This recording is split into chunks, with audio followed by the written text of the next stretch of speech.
Ito yung itsura ng... Ay, may view siya, pero puro mga building. Ay, hindi ko pala ito na ipakita kung meron din itong pakapihan, oh. And very Japanese style talaga yung toilet. And make sure kapag maglalaba kayo, mag-timer kayo, ha? Hello guys! I'm back again with another video. At ngayon, dito sa episode na to, ipapakita ko sa inyo ang ating hotel dito sa Fukuoka. Okay? And ngayon pa lang gusto ko sabihin sa inyo na tayo po ay finally, nakita nyo naman sa episode 1 na magche-check-in tayo ngayon dito sa APA Hotel. And, konting fun fact, ito pong APA Hotel ay isang hotel chain na napakadami dito sa entire Japan. Okay? And ngayon ito ang napili natin, APA Hotel Fukuoka Tenjin Nishi. Pero sa mga ibang mga booking sites, kung magbo-book kayo, ganyan, is APA Fukuoka Tenjin West minsan. Okay? So ngayon, ito ang napili natin. At ang isang APA hotel na ating tinitignan is yung Hakata area. Pero ito kasi napili ko kasi mas maganda yung reviews dito. At the same time is gusto ko kasi malapit sa Tenjin, which is yung shopping district or area dito. So ngayon, let's go! Papakita ko na sa inyo muna yung mismong lobby. Then let's go na sa ating room. Ayan, ito ang itsura ng APA Hotel. Let's go! Ito po ang itsura ng entrance. Ayan, as you can see, welcome to APA Hotel! So ngayon tayo sa lobby area. Ayun, as you can see, ito po yung lobby. And nung nag-check-in ako dito kanina, is ito, meron dito ng screen, in-scan lang dyan yung passport. Kung hindi may i-scan yung mismong passport nyo kapag hindi ma-retrieve yung data, is ang kailangan is yung booking reference. So itatype lang doon, ganyan. Pero i-assist naman kayo dito. Hindi naman siya yung mismong parang mga robot-robot na staff. Di ba usually kasi sa mga ibang hotel ganun, yung parang self-check-in, ganyan. Dito hindi, may mag-a-assist.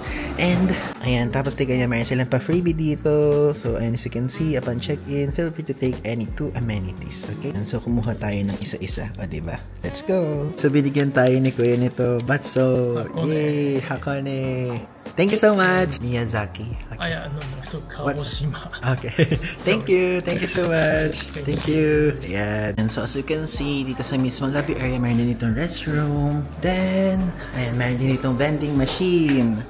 So, ayan, as you can see, meron dyang Pocari Sweat. Ito yung lagi natin binibiling water. Merong milk tea. And so far, lahat yan cold. Wala pang hot. And dito, ayan, powder room.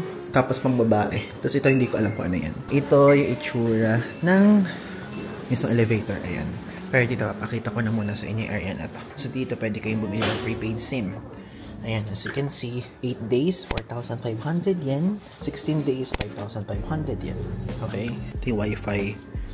Tapos, pwede kayo mahiram dito ng power bank. Tapos, ayan, dito meron dito legend. And as you can see, sa front desk, andun yung restaurant, restroom, and vending machine for drinks. Tapos, ito yung floor guide. Sa second floor, dun located yung ice machine, microwave, laundromat. Ito, kailangan natin to. Mahilig tayo maglaba. Tapos ito, 3rd floor to 14th floor is, ayan, nakikita nyo yung mismo mga guest rooms. Tapos, merong plantsahan each floor. Ayan, mahalaga sa atin yan. So, kailangan nyo i-touch yung card nyo here para makapanig kayo. Ayan. Ito, ibibigay naman yan, diba? Ayan, so ito yung itsura ng elevator. Ayan, in total, meron silang 14 floors. Tapos, ayan, ang dami nakapalibot na poster dito na nagbebenta sila ng Japan prepaid SIM. Kaya kung gusto nyo, ayan, sinabi ko naman na yung price kanina. Pero, ako po, highly recommend ko na if ever, kung eSIM, bumili na lang kayo sa Klook. Okay, yung link ilalagay ko sa ibaba. Ayan, ito yung itsura. Ganito. So, butas. I mean, oh my God, ito ba naman yung, dito ako natatakot eh. Ayan, oh, uy. Oh my God, ang taas. Oh my God, ang taas, ang taas. Ano tayo eh? 1313. 1313. Okay. Dito. Okay. Ay, ang lawak ah. 1313. 1313. Okay. Ah, sa pinakasulok. Ang galing. Okay, let's go. Wow. Ay, okay siya. Uy, okay siya. Natutuwa ako, hindi siya ganun kasikip. And so far, mas maluwang ito doon sa Idabashi nating room, yung Hop-In Idabashi. And at the same time, mas maluwang ito doon sa Petsu Fresa in Kinsjo. Yun. Pero mas maluwang pa rin ate Asakusa na Hop-In na natuluyan ko. Pero it's okay, magkakaiba naman to. So ngayon, let's proceed sa room tour. Okay, so ngayon, quick room tour lang, okay? So dito, makikita niyo dyan, meron sila dyang, ay, walang cabinet. Wala silang pa-cabinet, pero it's okay. Ayan, meron ditong mga hanger. Ayan, so 3 5 lang yung hanger. Tapos, ayan, may switch dyan. Tapos, ito yung mismong mirror. Alam niyo naman, guys, favorite ko yung mirror na yun. Na-miss ko mag-room tour. Ang tagal natin hindi nakapag-room tour, no? So, ayan, may sabitan dyan. Ito naman ang mga sabitan. Nabubukas ba to? Hindi siya nabubukas. Ba't ganun? Tapos, ito yung mismong chinelas. Ayan. Tapos, ito pang sapatos. Then, ayan, meron silang pa hotel sleepers. Tapos, may trash bin dyan. And dito sa side na to, as you can see, meron ditong vanity mirror na kung saan, ayan, under luggage storage space, yung mismo under the bed. Ayan, oo nga naman, pwedeng ilagay dyan.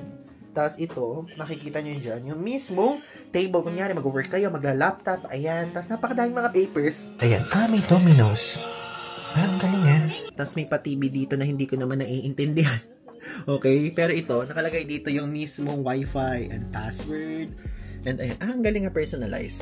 So, ayan, mismo, nag-check-in tayo ng November 2, check-out tayo ng November 7. Grabe, 10 AM pala check-out dito, no? So, mamaya sa mga susunod na clip is, ayusin natin yung check natin para maipakita ko sa inyo. Then, ito po, may telephone dyan. Meron dito, pampainit ng tubig. Ayun o, desk lamp. Ano to? Pampatay. Namatay tuloy. Ayan, nabuksan. Refrigerator, tapos may extra saksakan dyan. Tapos ito, pantulog. Meron silang ganyan. Tapos ito, refrigerator. Maandar ba? Hindi siya maandar. Ayan, yung ko palang nabuksan. Okay. So, by default, nakasara siya. Tapos ito, lalagyanan ng luggage. Wait, meron ba itong view? May view ba? May view siya, pero puro mga building. Okay. So, maliwanag to bukas. Pero grabe may pagka-laid back vibe talaga siya. Ganun talaga yung nararamdaman ko. Plus, ayan, as you can see, ito yung bed. And hindi siya single bed. Hindi siya yung maliit na bed lang. Okay, parang double ito. Okay? And, ayan, as you can see, meron dong saksakan. Tapos meron din dito. And dito po yung controller ng aircon. Okay, buksan na natin. Di pa nakabukas. Paano to buksan? Ayan. Tapos baba natin. Ayan. Ayan, pinaka-todo na ha. Kabubukas lang. Tapos ito yung USB port. Tapos ito yung saksakan. Okay? And if ever kung nag-iisip kayo kung kailangan pa magdala dito ng travel adapter. Sa trip na to, kung dito kayo sa hotel na to, pwedeng hindi na. Kasi yan naman yung mismo saksakan. Tapos ito, kontrola ng ilaw. Ayan, nadidim siya. Tapos ito, kung ayaw nyo na may ilaw. Ayan, hanggang sa namatay na lahat. Ayan, meron silang pa-free na water. So, dalawa. And I'm sure na refillable everyday. I mean, replenishable everyday. And meron sila ditong antibacterial deodorizing mist. Lamig na aircon na. Kabubukas lang natin. Tapos, ang lamig na niya. Ito yung aircon nasa taas Ayan, nakikita niyo. Ayan. Okay, so amayin natin. Wait, natapat sa kabila. Okay, amayin natin to. So be sure to try them out yourself. Wala naman ako naamoy. Hindi siya air freshener levels. Hindi ganun. Okay, so papakita ko na sa inyo itong mismong toilet. And alam nyo, I'm sure naman na meron itong parang bathtub. Pero sana meron Kasi kung wala, first time ko makakitang walang ganun. Sana meron. Yay! Ayan, meron. Meron po. And very Japanese style talaga yung toilet. So, ayan, meron diyang mismong salamin. Tapos ito, meron diyang, tawag doon? Shampoo, conditioner, body soap. And dito, ayan, as you can see, meron diyang pa-bathtub. Tapos ito yung toilet. Tapos ito yung mismong pa-bidet-bidet. Tapos meron diyang pa-hand and face soap. Pati face? Tapos ayan, may pang shavers only. Tapos ito yung mga paano nila, dito is siya. Binibigay na nila agad. Hindi yung parang kukuha-kuha pa tulad sa ibang hotels. Tapos may papaso dyan. Meron ditong patawel. Tapos ayun, may patawel dyan. May pasabitan dito. Tapos dito din, pasabitan, ganyan. So parang okay naman. Kasya naman ako, Kasya naman kung tayo dito. Though ganito lang talaga yung mga yung mga toilet sa mga hotel dito sa Japan. So, let's go na. Kumain na muna tayo. Abangan nyo na lang ang mga susunod ko pang clip dito sa vlog na to. Let's go. Hindi ko pala ito na ipakita. Meron din itong pakapihan, Tapos pa-blower, pa-facial tissue. Diba? Ayan, dagdag po yan dito na feature. Okay, so tapos na akong maligo. And gusto ko lang share sa inyo. Dapat isusuot ko yung pantulog na sinasabi ko sa inyo. Pero, dito sa APA, parang kakaibang klaseng, hindi ko alam kung bathrobe to tinuturing nila o pantulog din. Kasi di ba sa mga ibang hotel, tulad nung pinakita ko sa inyo sa Sotetsu Fresa Inn, tapos sa mga ibang mga hotel na tinuluyan natin, yung pantulog na levels. Tapos dito kasi ganito, ganyan siya guys. So, iniisip ko, kung isusuot ko yan. Like, kasi ang plano ko, maglalaba ako dito. Gagamit ako ng laundromat nila. And aside from that, gusto ko din ipakita sa inyo. And aside from that, meron kasi akong mga jacket dito dala. Kaya lang, since matagal siyang nasa cabinet, may cabinet siya. Ganun level. And maganda naman ng mga washing machine dito at natutuyo agad. Gusto ko din siyang subukan. Since, trip ko lang talagang subukan. Kaya ngayon, tara, samahan niyo ako. Ayan, tignan niyo naman. Dala ko yung mga sweater. Tapos, yung itim na suot ko kanina, nalabang ko na din siya. Diba?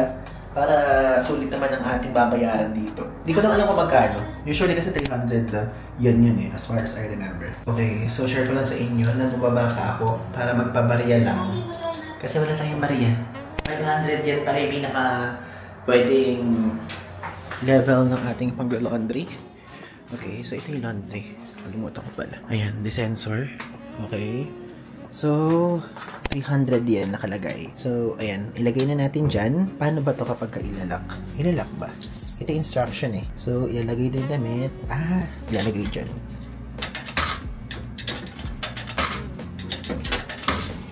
Ayun. Paano ilak?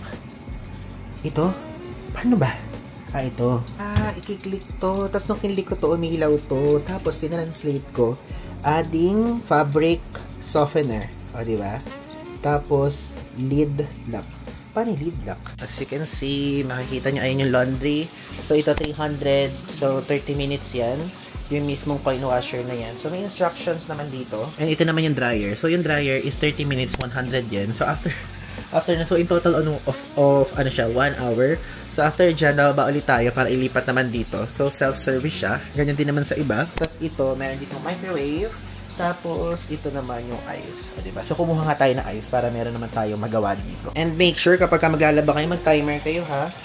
Ayan. So, tinimer ko ng mas maaga. Nakuha ko na ang ating nilaban. As you can see, isinabit ko lang muna dyan. And tuyong-tuyo na po siya. Okay? So, ayan yung sweater natin. Okay, and alam nyo ba, honestly, sa part na yon, di ba lagi kong sinasabi na kapag ka dito sa Japan, kapag ka po kayo ay maglalaba dito sa mismo mga washing machine nila, walang pa fabric con o walang pa downy, pa del, pa yung paamoy effect, ganun.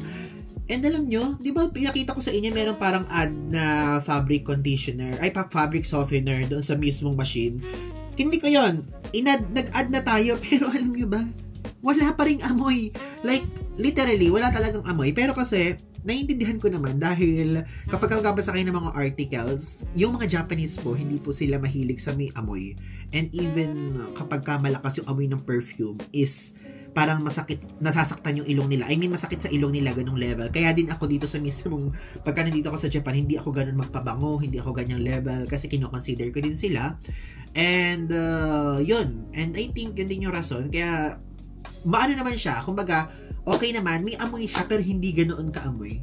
Gets niyo ba yun? Pero hindi yung amoy na downy. Gets niyo? Parang amoy ng sabon lang, ganung level. So, okay na rin siya. Gusto ko lang sa inyo bigay yung review na yon na kahit baka kasi pagka-kinlik nyo dito yung merong mag-a-add kayo dito ng fabric softener, is akala nyo na parang downy levels, del levels, tapos yung mga talagang may amoy na parang kundi cologne, bulaklak, di ba ganun usually sa atin sa mga fabric con natin o fabric softener.